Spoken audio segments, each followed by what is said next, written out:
testing 123.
Good morning, ladies and gentlemen. Oh, that silenced you very quickly, sorry. We're just about ready to start, so this is your 5-second warning. I think we're all in place. Right, well, good morning, everybody. Welcome to the Motor Neurone Disease Association Regional Conference for the North and East. Stretching it a bit for the East, really, but we're definitely North. For those that haven't met me before, my name's Alan Owen, and I am the Chair of the Board of Trustees. This is the last regional conference for this year, and then it's Christmas, which you probably noticed by the enormous fair that's going on downstairs in other parts of the racecourse. My job today really is just to introduce the day and to help ensure that everyone has a good time and that you find out all the information that you need to know. And we have a very busy day ahead with an opportunity to catch up, obviously, on the work of the association in our main areas of care, research and campaigning. But I think for everybody, one of the best bits of a conference like this is being able to catch up with friends old and new, and there's certainly a lot of people that I recognise in this room today. But before we start, just some housekeeping information. So there's no fire drills expected, but the fire exits, there's one here and obviously by the lifts just back out of this room, and there are refuge areas there as well if you're unable to use the stairs. There will be stewards on hand to direct you, but I know that if we go out that way, we'll just be on a balcony, so please don't go in that direction. The refreshments, hopefully you've all found them in the other room past the lifts, and also by the lifts is where all the toilet facilities are located. Lunchtime, lunch is being served on the 4th floor, so we will need to use the lifts, but there's 6 lifts there, so there should be plenty of capacity, and lunch is set for about nearly 2 hours, which is a really good opportunity to catch up, so there'll be plenty of time for you to get to the 4th floor, get your lunch and have a chat with people. We've also got a lot of staff members in the room. Most people are wearing the orange T-shirts, so easily identifiable. We have a number of trustees in the room. If you could make yourselves known to people, please. Subtle waving will do. Thank you very much. So staff, trustees, all on hand to help you get the most out of the day. So if you've got any questions or queries at all, please just stop somebody and ask them and they'll sort you out. So I'm now in my last year as chair of the Board of Trustees, so I'll only have a couple more of these conferences to go. But it's been fantastic attending all of them just to see how much we've achieved over my last 3.5 years. And today, obviously, we're going to find out a lot more of what the M&D Association is doing to improve all our support for everyone affected by motor neurone disease. I do hope you get the most out of the day and you really enjoy it and you get a lot of information that will be useful and obviously make contacts with people that hopefully you'll go on to know for some time. And I look forward to meeting many more of you during the day. But to start off the proceedings, I need to introduce you to somebody else, and that's our Chief Executive, Sally Light. Thank you.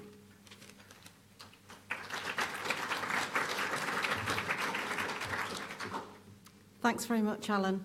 Well, it's an absolute pleasure to welcome you here because, as some of you know, about 6 months ago I moved to York, so this is my hometown. So it's really lovely to have a regional conference in the north and particularly to have one in York. So you are all very welcome. My presentation today is really just a starting point for the day. You'll be hearing lots more detail on the various areas that I talk about in my presentation. So it just really is to give you an overview of the work of the association. I know many of you know the association really well, and some of you have been associated with us for years, if not decades in some cases. But I'm also very conscious that there will be people in the room that are new to the M&D Association. And so the purpose of this presentation is to give you an overview of the work that we do and to try to give you some ideas about the sorts of services and support that we can provide you with or link you to. So the Motor Neurone Disease Association is the only charity in England, Wales and Northern Ireland that's focused on improving M&D care, funding research and campaigning on behalf of people with the disease. So we serve a very large geographical area right across England, Wales and Northern Ireland, and there's a separate organisation, a sister organisation in Scotland who we work very closely with. So I'm going to talk first about the area of care and support.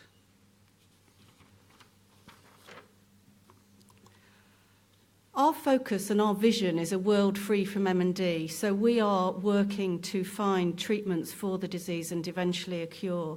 But in the meantime, we're here to try to improve the services that are provided to people with M&D and their families, and also through our own services to provide support.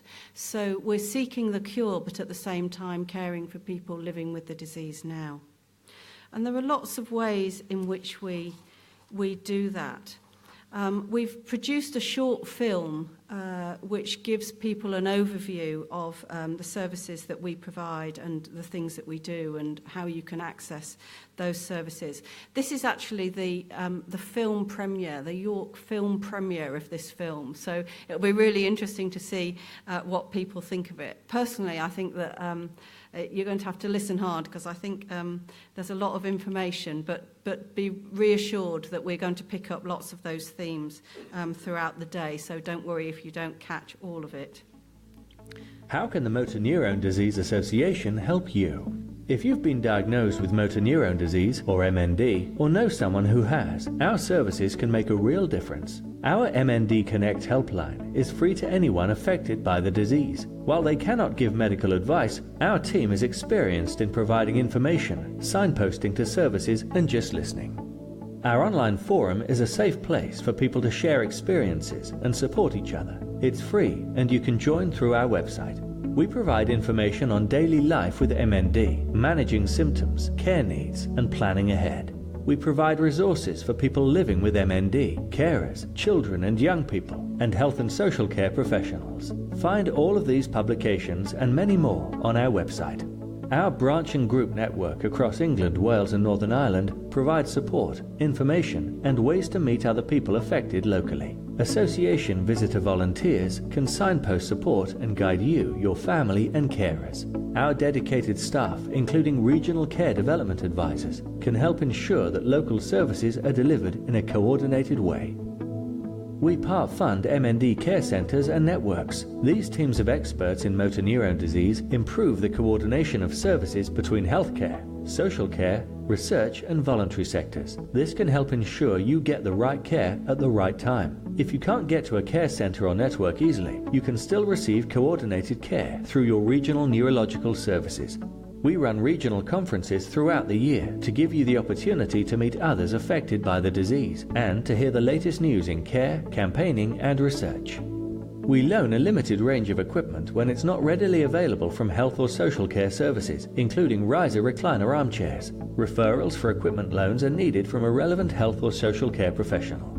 We provide care grants for equipment and adaptations too, where items aren't provided by health and social care services, but these have to be assessed by a health and social care professional. We also offer MND support grants to improve quality of life for people with MND, their carers and children and young people affected too. Find all the grant application forms on our website. Your speech could be affected as MND progresses. An assessment with a speech and language therapist will help to find the right communication aids for you. The NHS should provide most specialist equipment. However, our communication aid service may be able to loan or purchase certain devices if funding isn't available. Voice banking enables a synthesized version of your own voice to be used with electronic aids. It's important to think about voice banking as early as possible, preferably before there are any changes to your own voice, so even before you may have received a referral to a speech and language therapist. Over time, the effects of MND may mean you need a wheelchair and a mobility assessment is recommended. We've worked with wheelchair manufacturers to develop powered wheelchairs that are able to meet the needs of most people with MND. Ask a health and social care professional to refer you to your local wheelchair service for assessment. Our own wheelchair support service can also help with information, specific wheelchair advice, and some funding for additional features where appropriate. Successfully claiming benefits can make a significant difference. Our benefits advice service will help you through the process by phone and email in England, Wales and Northern Ireland. Web-based advice is also available in England and Wales. For more information on any of our services, please contact MND Connect or visit our website.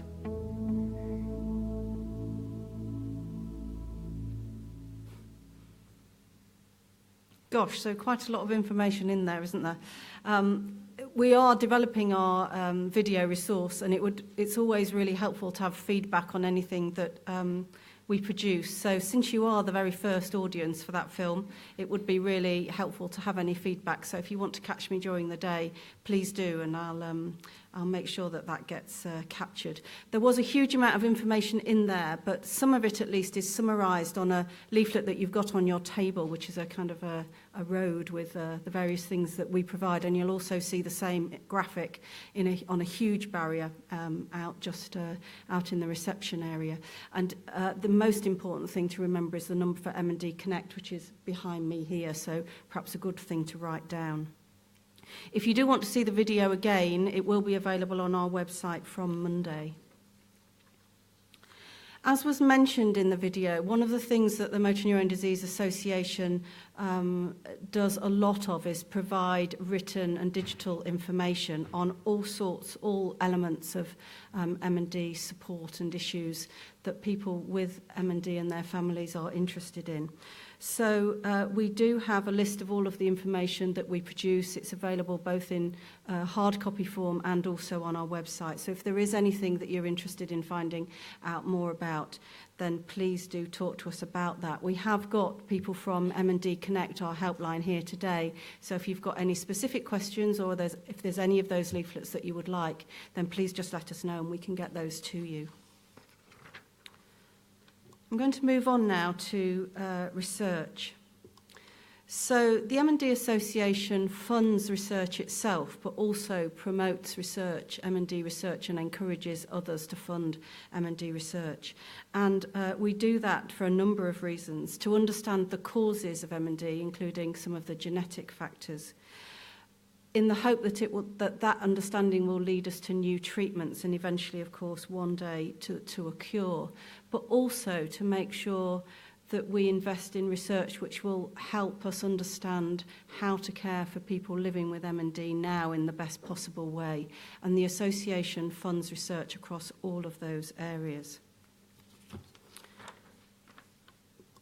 I think the key message is that we know that research is incredibly important for people living with M&D and their families.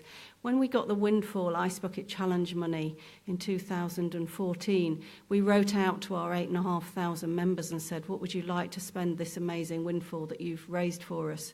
And over 80% of people replied and said research. We got 2,000 replies and more than 80% said research. So we know it's a really high priority for you, and so it's a very high priority for us as well. We've currently got just short of £15 million invested in research across 88 projects, and we continue to invest money each year, so 2.4 million last year and similar again this year.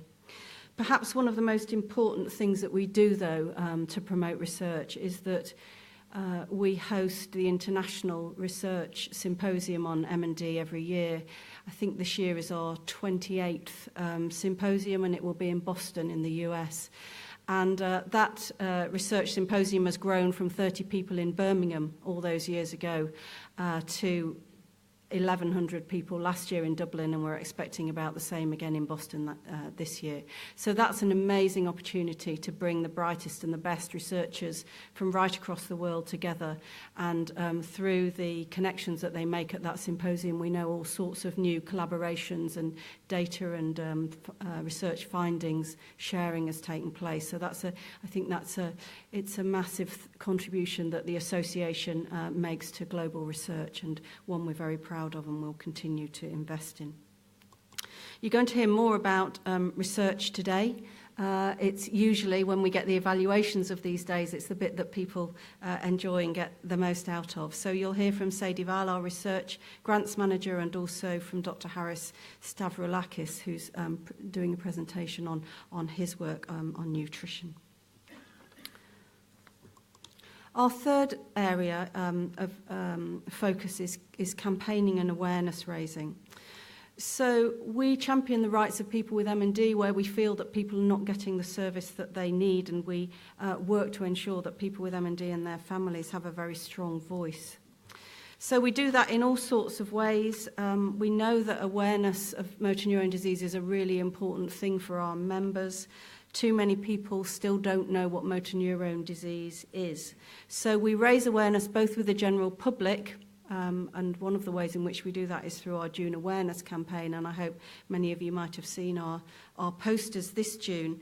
But we also do that with decision makers, so that when they have an opportunity to make the right decision for people with MND, they do just that. So in addition to raising general awareness raising, we also campaign on specific issues where we feel that people living with MND are not getting the services that they're entitled to.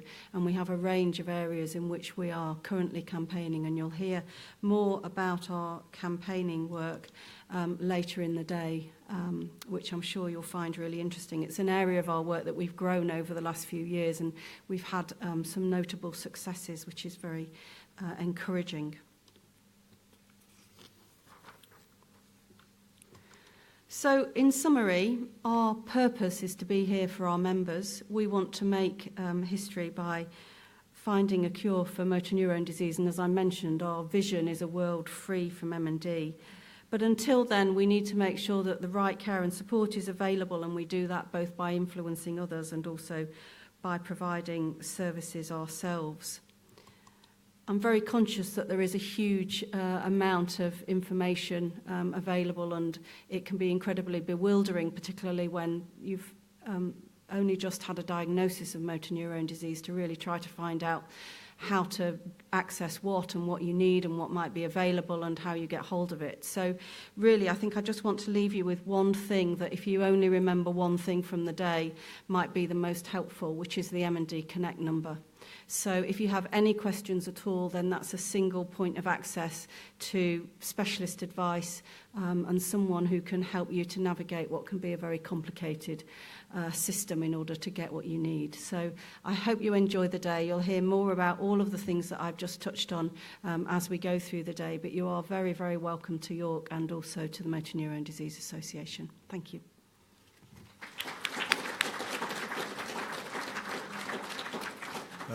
Thank you very much, Sally. An awful lot of information again there, but as you've said, we're going to hear in more detail about areas that you've mentioned as the day unfolds. So just before I introduce the next section, just to let you know, we will be pausing at 11 o'clock to acknowledge remembrance, as today is the 11th of November. But for that session, I'd like to first introduce you to Tracy Thompson, who's the Regional Delivery Manager for the North, and she's going to be showcasing local work. So I'll hand you over to Tracy. I couldn't see where you were then, thank you. Lingering at the front. Thanks, Alan. I'll put my glasses on, which I now need. Good morning, everybody. Can I also take this opportunity to extend a very warm welcome to all of you for joining us today at the Regional Conference in York. I'd also like to welcome those delegates who I am told are joining us virtually on live streaming service on the internet. Not sure I know how that works, but they are there, so hello. As Alan says, my name's Tracy Thompson, and for those that I haven't met, and actually it's been really nice today because I do know quite a lot of people here, which I didn't when I joined 3 years ago. I'm one of 4 regional delivery managers working within the Care Directorate, part of the MND Association. And as Alan says, I cover the north of England. During the next hour, we've got an hour actually set aside for the Care Directorate. It's not all me, so don't worry. We're going to be looking at three things. So, and those things are about what we offer in the Care Directorate from a local perspective, from a regional perspective. So I'd like to share with you some highlights of the work undertaken by regional staff and volunteers over the last year, and their services to improve local care services and support for people living with and affected by MND. As I say, you'll be pleased to know that you don't have to listen to me for a whole hour. So I'll be welcoming to the stage Kathy Serene and Jason and Liz Liversidge to tell us about MyTube, which is an award-winning user-led website supporting decision-making around tube feeding. And finally, it's always better to hear real-life experiences and stories from people themselves, real people who are, really experiencing MND. So I'm very grateful to Jill Taylor and her family, who are with us today, and for giving us permission to share their family's experience of caring for a loved one with MND. And because we're trying to make our regional conferences a little bit more interactive, you have to do a little bit of work today as well, I'm afraid. So we'll actually have an opportunity to have some roundtable discussions, and you can think about what you've heard around Jill and Lee Taylor's story, but also your own experiences. And I'll be posing a question for you to discuss as part of your roundtable discussions, and I'll do that later on. So I just wanted to let you know what was coming. And I think you've mentioned that we're going to be stopping at 11. So I'm relying on somebody at the back to wave at me furiously just before 11 o'clock, please. So before I share with you some of the fantastic work that we've been involved in up north this year, I wanted to tell you just a little bit about how we work within a regional structure. As I say, I've been with the association 3 years in February, and at the time I joined, the association had decided to deliver a much more regionalised or local way of working. And there was a number of reasons for that. We wanted to ensure that we had the right structure to deliver our national strategy locally. And we wanted to make sure we could address local needs and tackle, and you'll know about this, tackle the geographical inequality that exists in accessing services. We also wanted to better understand the impact of our work. What's the difference that we make, and how can we measure that? And we wanted to also to be able to respond to local changes in the statutory services and the political landscape and their impact on MND. So we set to work translating the association's national strategy into a more workable regional delivery plan. And in turn, that was translated into a number of local action plans depending on the different localities we work within. So here in the northern region, we've got a population of about 13 million. And we know that there's about 811 people known to be living with MND in this region. We've got 20 very active volunteer branching groups and 6 care centres. So we've got care centres in Leeds, Sheffield, Manchester, Preston, Newcastle and Middlesbrough. And the northern region is actually made up of 3 areas. Yorkshire and Humber, where we are today, and where I live, in Penistone, for people that know Penistone. And the northeast, North Cumbria, Richmondshire and Hambleton. And the third area is Greater Manchester, Lancashire and South Cumbria. So we have 3 local delivery teams working in 3 of those areas, and each of those areas have a local action plan, which looks very much at the local needs in that area. So Sally spoke about our 3 core missions as a national association. I want to share with you today some of our local achievements and highlights from this past year. And having spoken to some of you earlier whilst having coffee and tea, I know that a lot of you have been involved in these initiatives, so hopefully some of these will be familiar to you. So we want to ensure that people with MND receive quality health and care. So we're developing a number of exciting new approaches to how we spend some of our care centre money. So in Preston, for example, we've now funded a specialist lead around cognition, and in Sheffield, a clinical psychologist, because we know how important it is to look at the needs of people with MND in terms of their emotional and psychological support. And in Manchester, we're funding a specialist family support worker as part of the local MND team there. The association has also funded a number of specialist posts this summer in Cumbria, Bradford and in Preston, and that's been funded through the Ice Bucket Challenge monies that Sally spoke about. So we've got an MND coordinators post, which is hosted by the Bradford Marie Curie Hospice. We have an MND multidisciplinary team coordinator, that's a bit of a mouthful, who's based at our Preston Care Centre.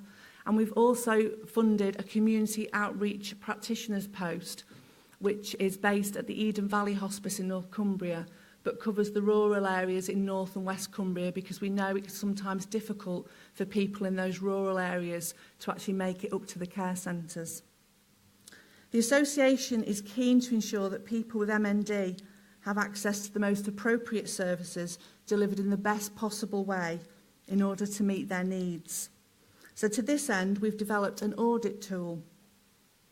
And that's designed to provide a mechanism, if you will, by which health and social care professionals are able to assess the standard of care that they provide, and that enables them to put plans in place to improve some of their services in line with the new, well, it's not news now, but it was new in March 2016, the new NICE guidance around MND.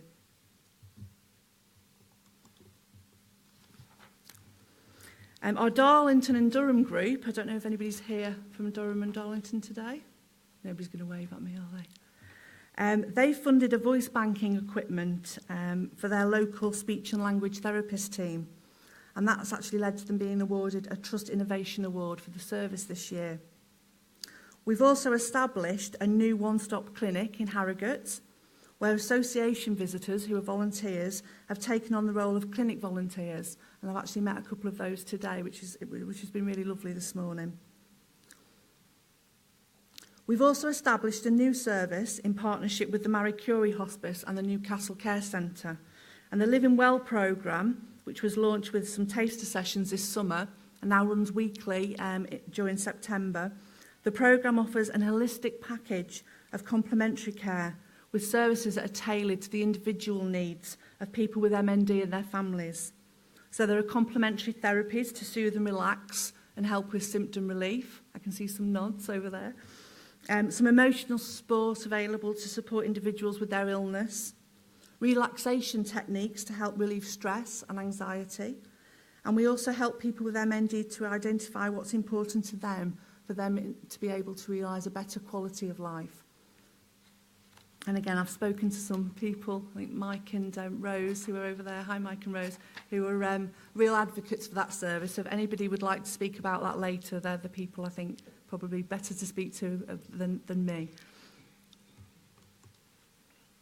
And with respect to the difference that we're making in the region, we held 3 regional events for branches and groups earlier this year. One in Kendal, one in Boston Spa, that's the Yorkshire and Humber one, not the Lincolnshire one, because I did drive to the wrong one, and Darlington. The aim of which has been to be able to consult with local branches and groups about what we include in the local action plans.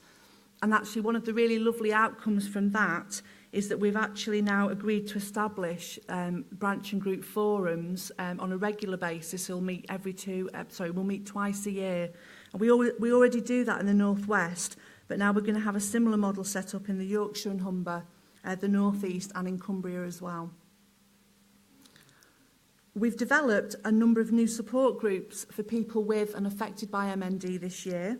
So we've developed, for example, a past carers support group in Hull, which has attracted a lot of members at their first meeting and is now being run monthly, led by volunteers.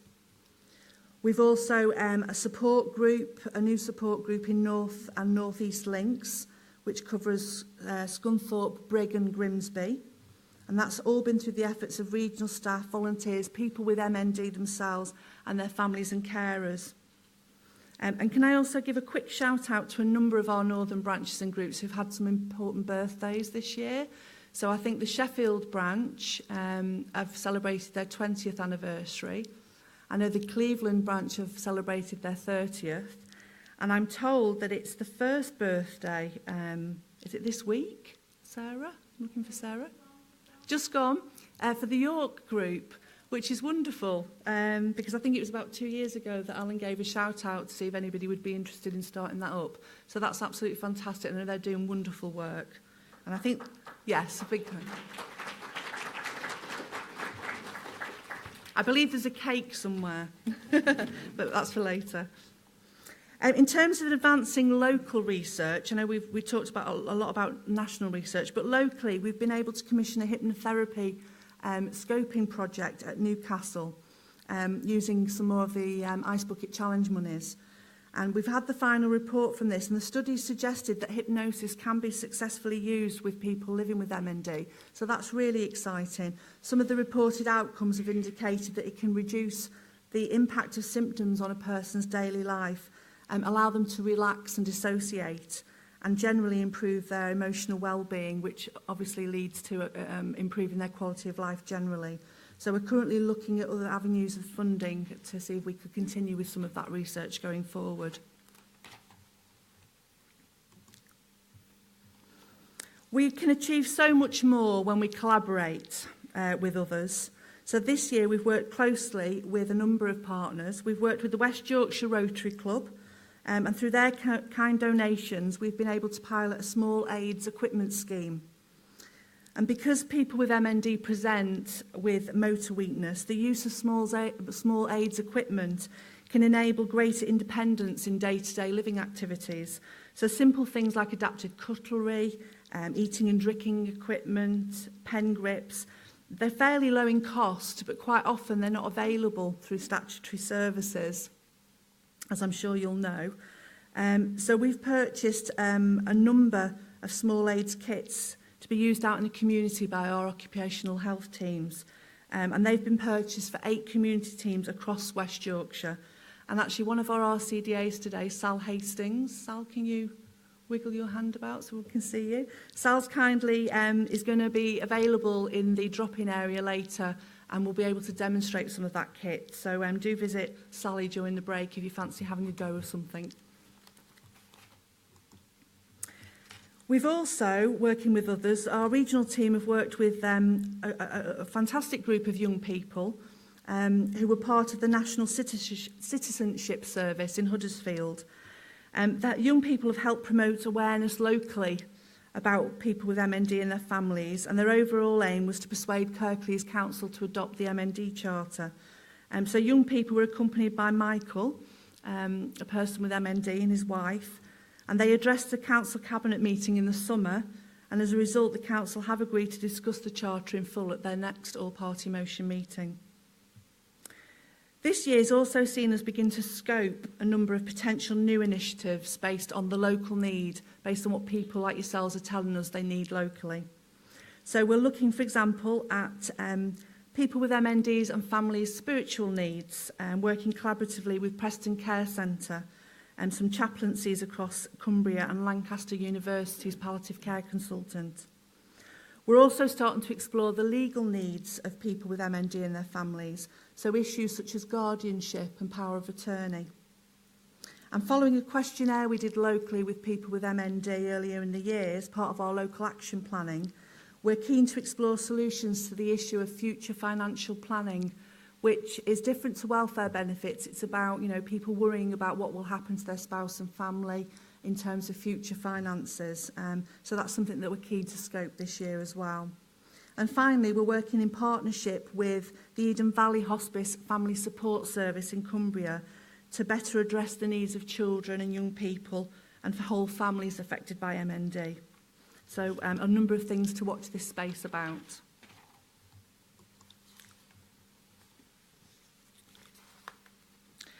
With respect to raising campaigning awareness, and I won't go into too much detail because I know JC's going, don't you dare.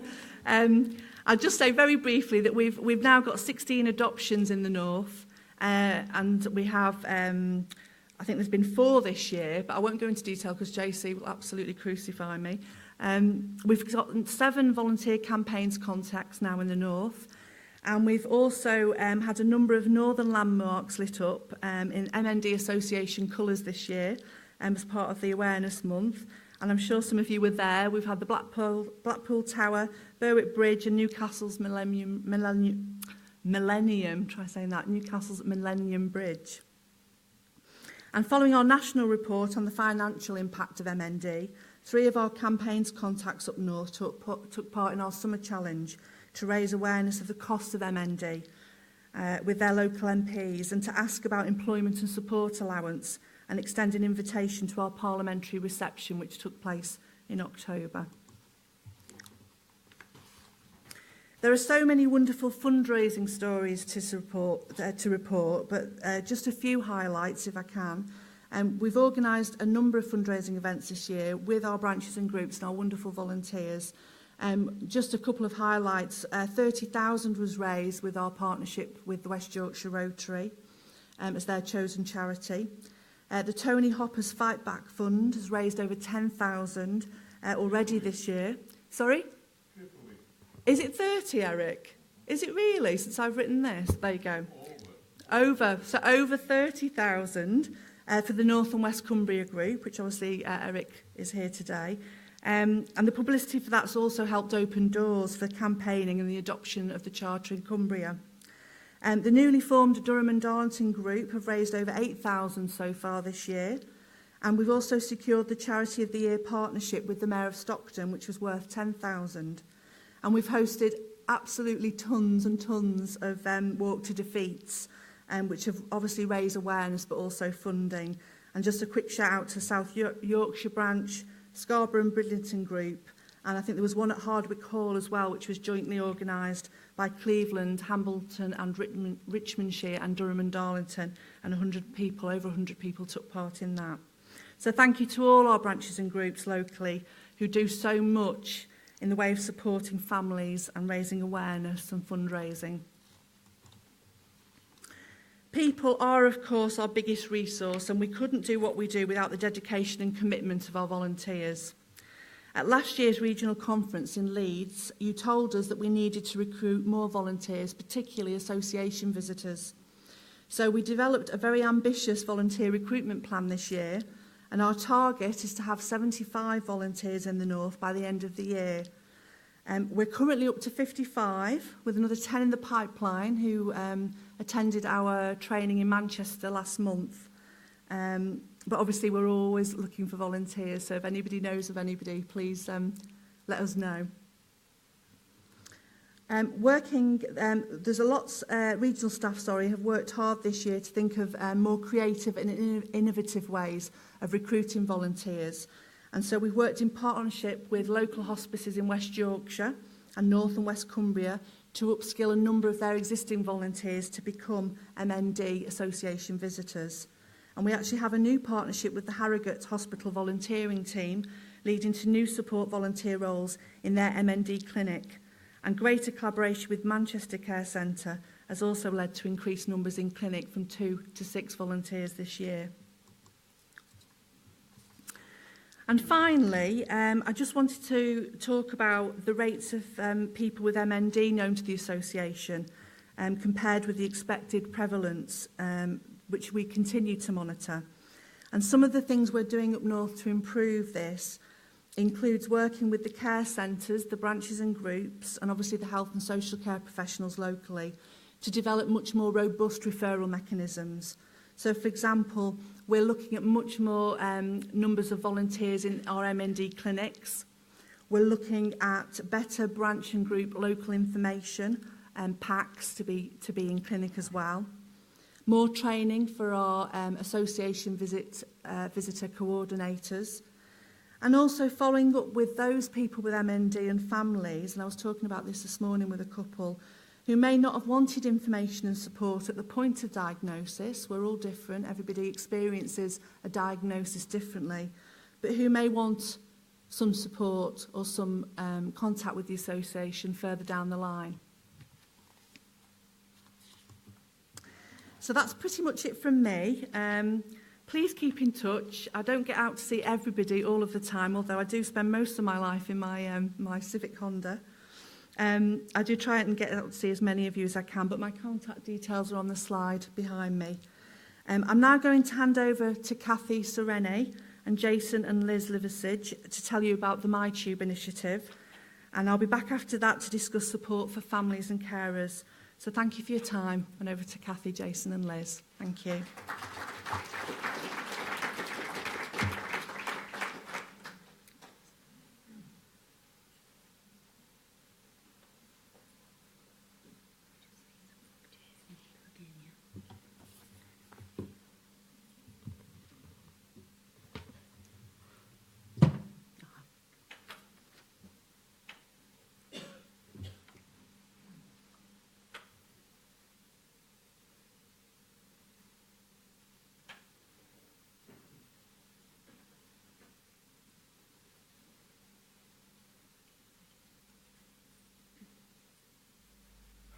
I'm Jason. I'm living with MND, and I was part of the MyTube team. Hi, I'm Liz. I'm Jason's wife, and I'm also an MND a MyTube collaborator. Hi, I'm Kathy. I'm one of the filming and design team, and I've got a background as a nurse in neurosciences. The three of us are here today, but we are just a small section of a wider group of people who came together to make MyTube. Collaborators included clinicians and researchers from Citron and Sheffield Teaching Hospitals NHS Trust, designers and filmmakers from Optical Jukebox, Amber Digital and Design by Glass, and a committed group of patients and carers. The project was also supported by the Motor Neurone Disease Association, Care and Information Support Team and the South Yorkshire MND Association Group. I can see several people in the audience who also participated in making MyTube. Please put your hands up so we can all see you.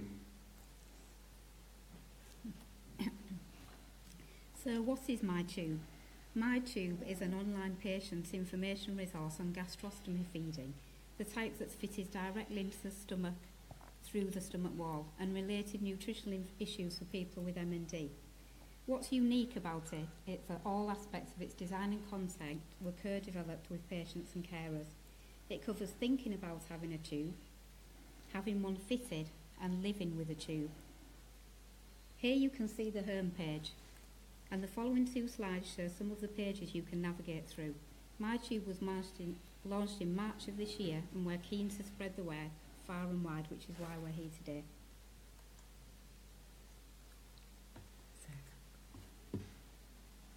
So, MyTube brings together bite-sized chunks of written information, patient and carer quotes, and additional in-depth reading resources, and combines these with over 20 short videos. You can see here in the thinking section, there are 6 options to choose from or to follow through in order.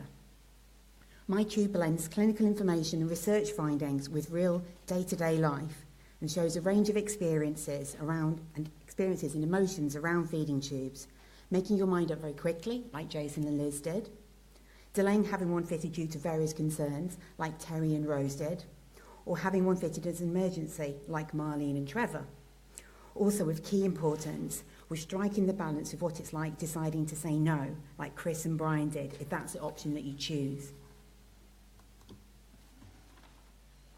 So when you navigate through to one of the sections of the website, this is what you see. The quote from the film, some text with hyperlinks to the key definition sections or more resources, and also the video. The films follow people in their own homes as they use their feeding tubes day to day, and include interviews about how they face their decision to have a tube or not.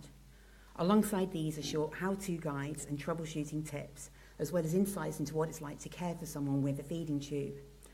First of all, we'll just show you a short montage of some of the films on the website to give you an idea of what's on there.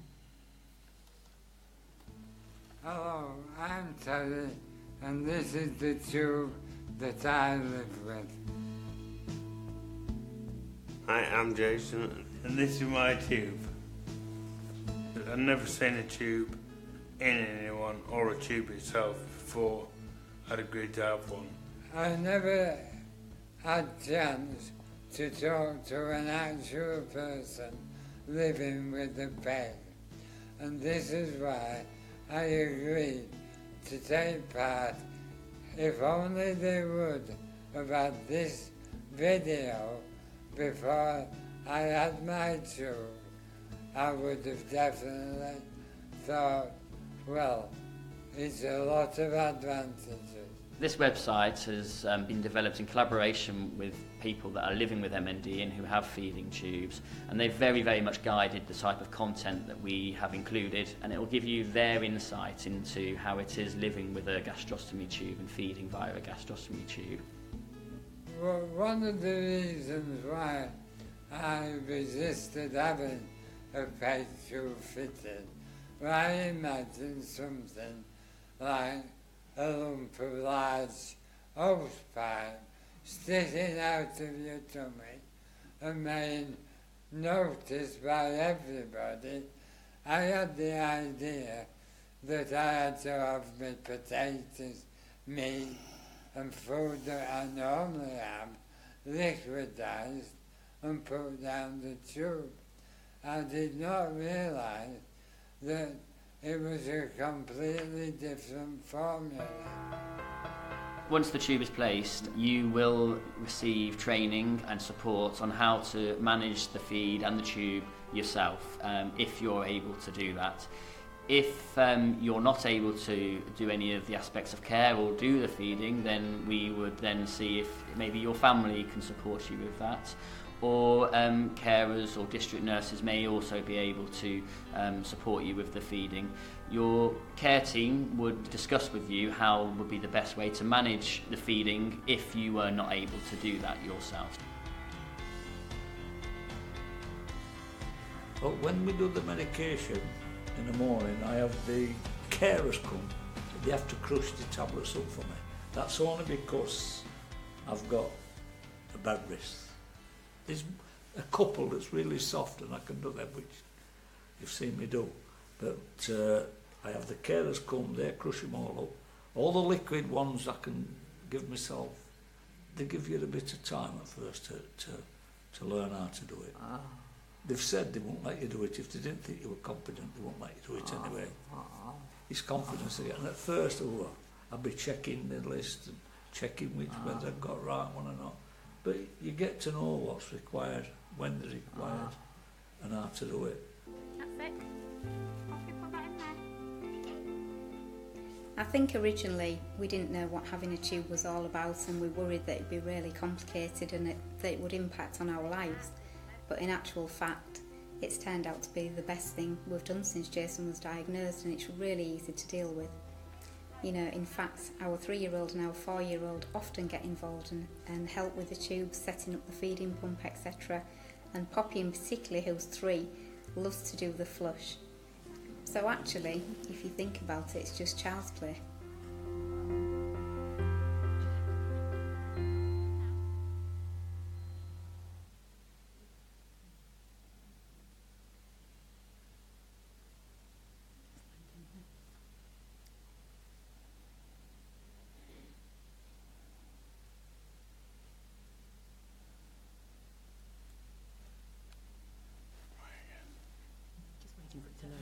Slight technical delay.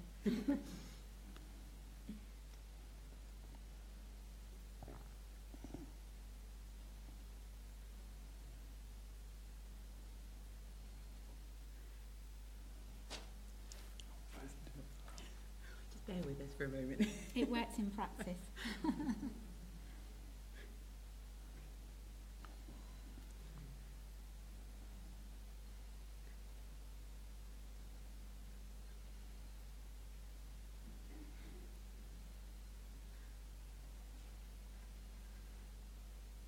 Worked out all the timings right down to everything. It was fine. At 9 o'clock last night on the phone.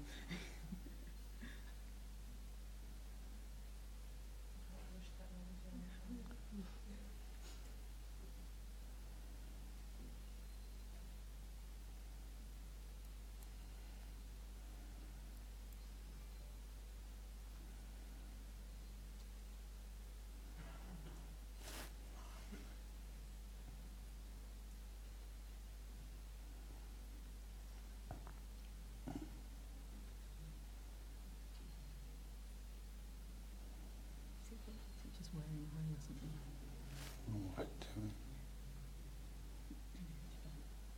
Sorry, bear with us a moment. It's quite key that it's in this order.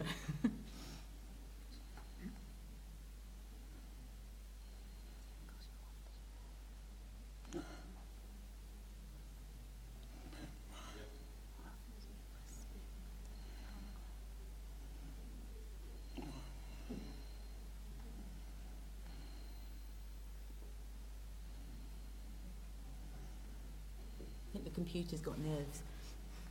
Do you want to? You might have one more go at that. Can you restart it? And then if not, then there's Kariba's written something. We've shut it down and restarting it. And if it doesn't work, then Liz will read this bit out and then.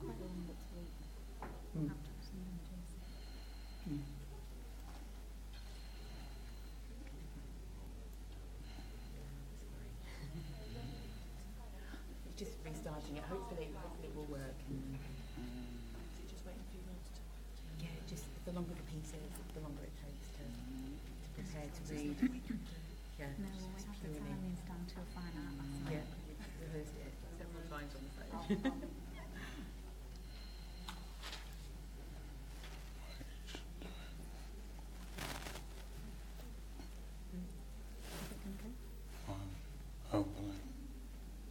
Fingers crossed. It doesn't work this time. It's coming a bit forward. It's a demonstration of some of the realities of how to communicate with some of these. Absolutely. So who's going to be doing research on how to improve these systems? That's what we want to know. Is it done? Do you want to read it and then maybe we'll start? Maybe it's just because it's a reading. Would you want to start reading it then if it starts then? You'll have to bear with me. I'll pretend that I'm Jason. It's for a the moment. unique journey for everybody considering a feeding tube. It takes time to make a choice that's best for them. Many questions come to mind, and it's hard to know where you can get the answers from. I had been diagnosed around 18 months when my MND specialist suggested that I might want to consider having a feeding tube. I had a reduced appetite and was losing weight rapidly. I had gone from 11 stone to 8 stone in a short space of time, and I simply wasn't able to consume enough calories to keep me alive. It wasn't something that I had ever considered or even thought about before. I wasn't sure how it would be fitted or what it would look like. For me personally, this was a big issue. That's why I was keen to show different types of tubes on the MyTube website. My wife, Liz, was given a copy of the progress study. She read it and summarized the findings for me. I'm not really one for reading lengthy medical papers. We decided almost immediately that I should have a feeding tube. I had my tube fitted in May 2015. 10 days after the operation, I walked over the Humber Bridge with my four-wheel walker in aid of the MND. I don't regret my decision and have never looked back. Within a year I had regained most of the weight that I had lost. Having a feeding tube has never stopped me doing anything, even swimming. My tube was placed relatively early on. I was still mobile, and I strongly believe that this helped me to tolerate the procedure and aided the recovery process. I don't currently use my tube, as I am maintaining my weight by eating and drinking orally. This is just my story. Other people with MND may experience swallowing difficulties, coughing and choking when eating and drinking. For some people this happens quite early on. Having a feeding tube can help prepare for the future. So, what is the progress study and where did it come from? Clinicians and researchers at Citran realised that many people were very anxious about having a tube and often delayed the procedure till very late on or even refused to have one at all. Therefore, they decided to undertake a large-scale study across several sites in the UK. They found that patients who had a feeding tube earlier on in the progression of the disease generally had better outcomes. Harris will be doing a presentation on the progress this afternoon, and I wouldn't want to step on his toes, so I'll let him report the full details and findings. As Jason has already said, the progress study strongly influenced our decision making, and Jason decided to have a feeding tube fitted sooner rather than later. If he hadn't, I don't think he'd be here today. However, I have to admit that I often find academic papers a bit hard going, despite having read lots in the past. They're not always readily available or accessible for people. They're not easy to translate into usable information that fits in with people's lived experiences. It would have been great if we had had access to a resource like MyTube, which enables people to see how others made their decision and what it's really like to live with a feeding tube. So our role as a design team, as well as making the films and the website, was to act as facilitators for the process. We held 4 co-design workshops. Each session began with the patient and carer group, then there was a crossover period with the researchers and clinician group, and then after that, a session with just the clinicians and researchers. So this ensured that the patient's voice remained central, whilst also ensuring clinical accuracy. So we started off the process by presenting the findings of progress to the patient and carer group, with some other key research studies as well. We asked everyone to discuss them in relation to their personal experiences, and this triggered a fantastic process of deep debates and sharing of personal stories and feelings, what people wish they'd been told at the time, for example. We worked together over the weeks and months to decide the final look and content of the website, including feedback on draft video edits as well. We also worked through challenging topics together, such as how we would frame the sections on saying no. People really did speak their minds and really pushed what we thought we could achieve. What came out of our group discussions really strongly was that people just wanted to meet somebody else with a feeding tube while they were trying to decide themselves. This, in effect, became the aim and the personality of the website. We realised it was essential that we film closely with people in their own homes, and we supported them to co-direct the films with us, so the content reflected what was important to them. We also created profile films of each couple so you can get to know their backstory even better, such as why Terry and Rose have a pet lamb, as you can see in the middle slide there. So we realised during the process that the films offer people role models, real people just like them. We wanted them to see that they had also felt worried at the start, but now would find their own ways to adapt and cope, whatever the choice they made.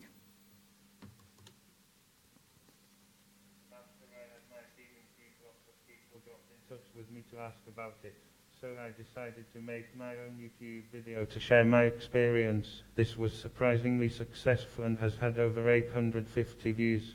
Being asked to take part in my tube felt like an extension of this. It was an opportunity to create a professional website with wider content, which would reach a much wider audience and help others in a similar situation to me.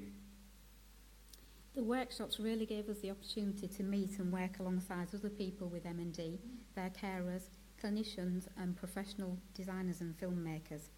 We were able to share our different experiences of feeding tubes and generate some really interesting ideas. The filming took place at home, so the whole process was really relaxed and natural. Our little girls, Lily and Poppy, were also part of the films, and you can see them here doing a sound check and flushing Daddy's feeding tube. I think the films really give people an insight in what it's like to live with a feeding tube and hopefully help to banish some of the misconceptions of what you can and can't do with one. The whole experience was really quite rewarding, a chance to make a real difference, but it wasn't without its challenges. There were lots of laughs and a few tears and tantrums, and that was just from the designers and filmmakers. Sorry, Kathy. Since its launch, MyTube has received fantastic feedback from all over the world. Here's a couple of quotes that show it's already having the kind of impact that we'd hoped for. I have just been diagnosed with MND and have been asked to start considering getting a pet. This is fantastic information and very timely. I've already watched the first 2 videos, and they're great. Thanks to all participants, you're already helping someone in Australia. Thanks for this fab resource. It's great to actually see and hear real-life experiences. Well done. I have my gastro consultant appointment in February and was dreading the whole process and can honestly say that my worries have been eased loads after just watching a few of these videos. Thanks again everyone involved.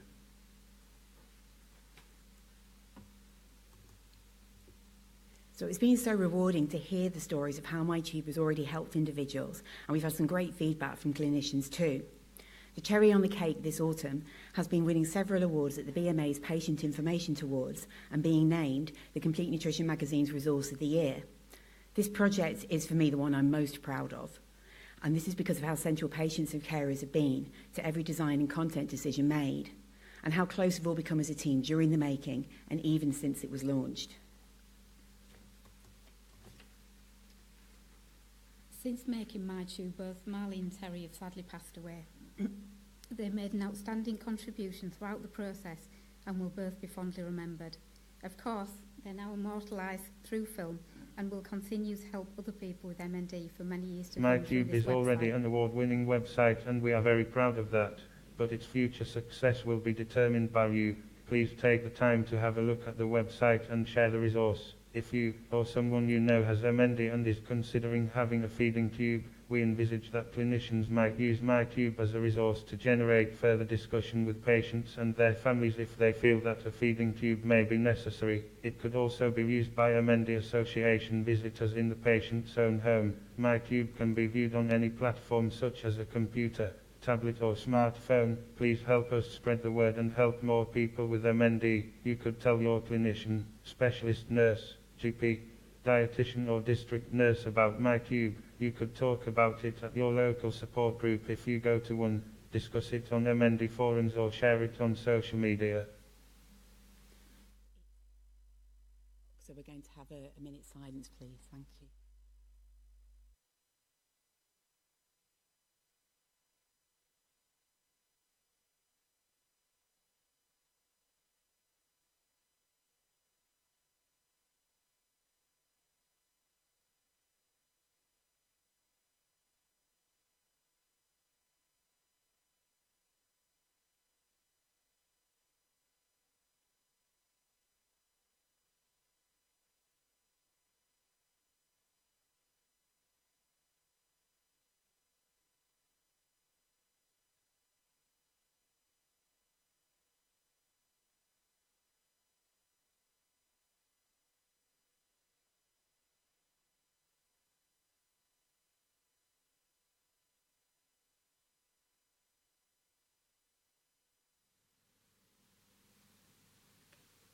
Thank you very much.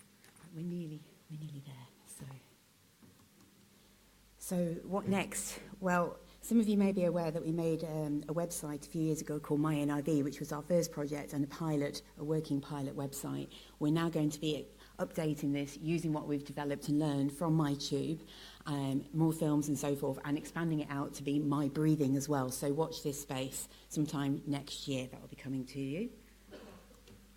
And thank you very much. I just want to say that really, thank you to all our project collaborators. It really has been a huge team effort from everybody across all the disciplines.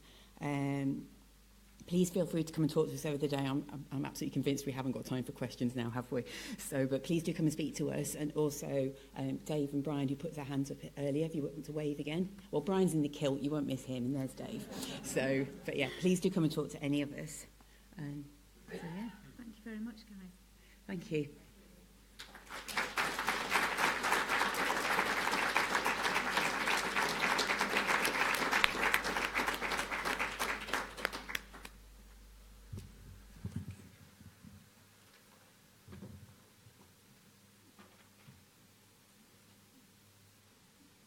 Thank you, Kathy, Jason and Liz, and thank you for persevering with that. There's nothing worse than standing in front of a room full of people and technology fails you, so thank you very much. We are running a little bit behind time now, so I'm going to try and make up some time, if that's okay.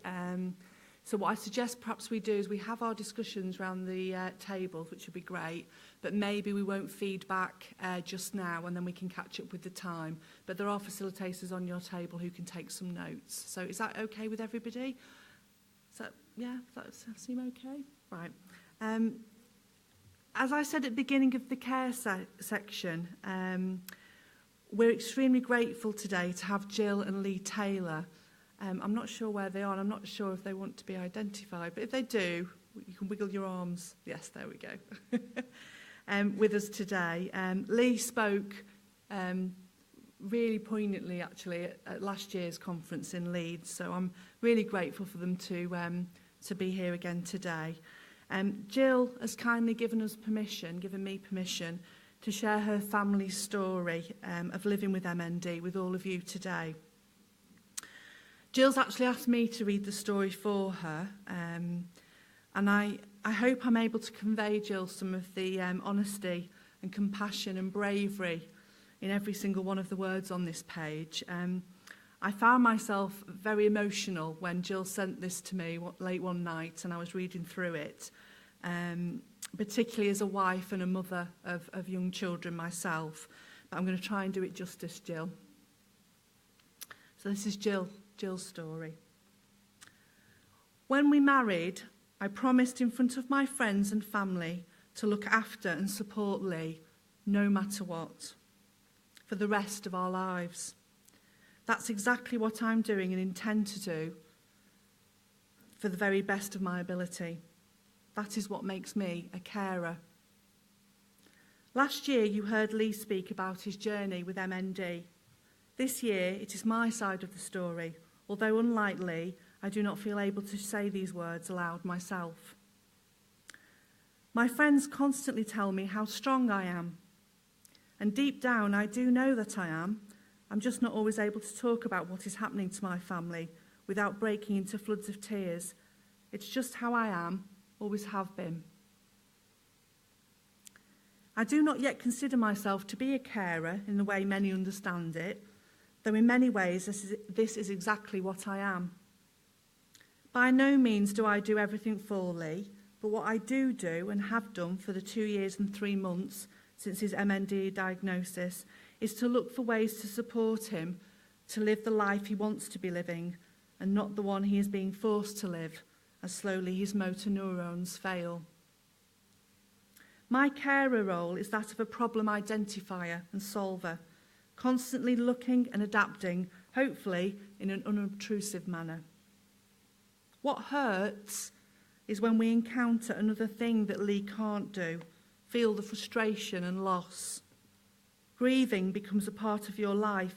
It never gets any easier. We are lucky that the progression of Lee's disease is slow. In the days leading up to the barrage of tests at a German hospital, I already knew what the likely outcome would be. I was only too aware of what MND was, as one of Lee's guitar heroes, Jason Becker, has been living with the disease himself for more than 20 years. Although we did not know it then, MND had entered our lives about 5 years before, slowly giving us hints of what would lie ahead. Nothing too serious at first, nothing much to worry about, clues nonetheless. MND happened to us at an already busy and turbulent times in our lives. Having lived and worked in an MOD school in Germany for over 10 years, we were preparing to return to the UK as our schools were being shut. In the Easter, I secured a teaching position at a school in Leeds and was looking forward to new challenges ahead.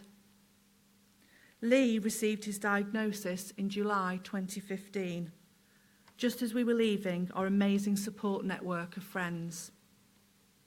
Their support has remained strong and constant, albeit mostly via social media. We've been incredibly lucky to reconnect with old friends and also the new friends we've made. The MND family, both in the UK and worldwide, are made up of an amazing group of people. However, the sad truth is that as we just welcome new friends, we also say goodbye to many far too soon. Looking after yourself when you are a carer is equally as important as supporting someone who is unwell. MND is enough to deal with on its own. Unfortunately, life has a way of making things more complicated. Full-time teaching was certainly not compatible with supporting Lee living with MND and coping with the demands of 2 adolescent children. And after only a term, I was forced to resign in order to protect my own mental health. After nearly 2 terms of supply teaching and the unpredictable nature of the work, I secured a position as a part-time teaching assistant. I was lucky to find a school who were able to support me as a carer, allowing me flexibility to join Lee at hospital appointments as and when I need to. As a family, we need me to be working to help pay the bills. And whilst the money we live off now is a fraction of what we had before, the time I now get to spend with Lee is something I could not put a price on. I live for our afternoons together. As if watching the effect of MND on your partner is not bad enough, you also have to witness its effect on your family. Stress is not great in the life of an MND sufferer. Unfortunately, living with strong-minded children does not do much to reduce this. We welcomed our children into our home 6.5 years ago when they were aged 9 and 6. It was heartbreaking at the time of Lee's diagnosis to hear our daughter express her anger and upset, as he was supposed to be my forever dad and he's going to die. The teenage years are tough anyway, but having to cope with the additional emotional needs of a terminally ill father are often too much to bear. We continue to muddle through as best we can and hope that this journey will give our children strength as they reach adulthood. We are lucky to be supported by an incredible family who go above and beyond for us. I also found the support given by the MND specialist nurses, physiotherapists, speech and language therapists, and occupational therapists to be invaluable. We are thankful to be able to access the expert care of the MND team in Sheffield and are hopeful one day of an effective treatment to slow or stop the progression of the disease. Life is hard, some days more than others. Medical issues, house adaptations, navigating places with impaired mobility, money, the cold, children. There are so many things we now have to bear in mind. But as much as I am a carer for Lee, he cares for me. He's my best friend, and we are in this together, no matter how hard things get.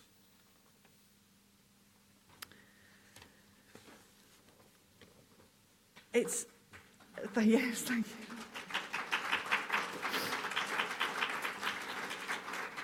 So I'm just glad I got through that.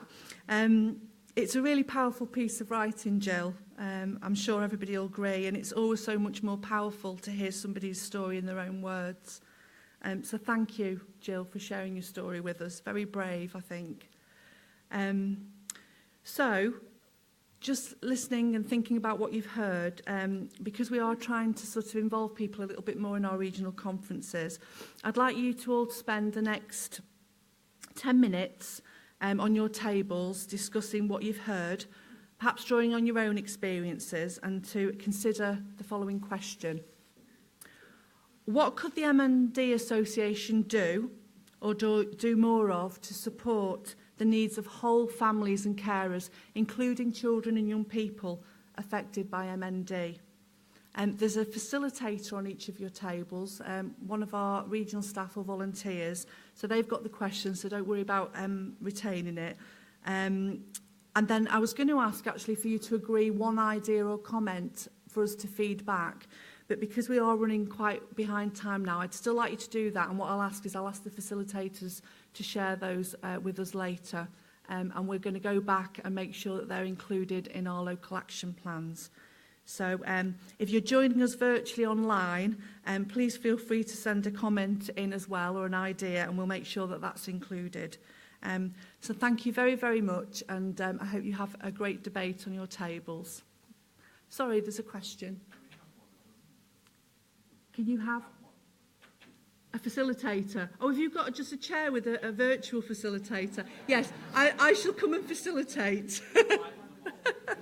Okay, thank you. Thank you, Alan.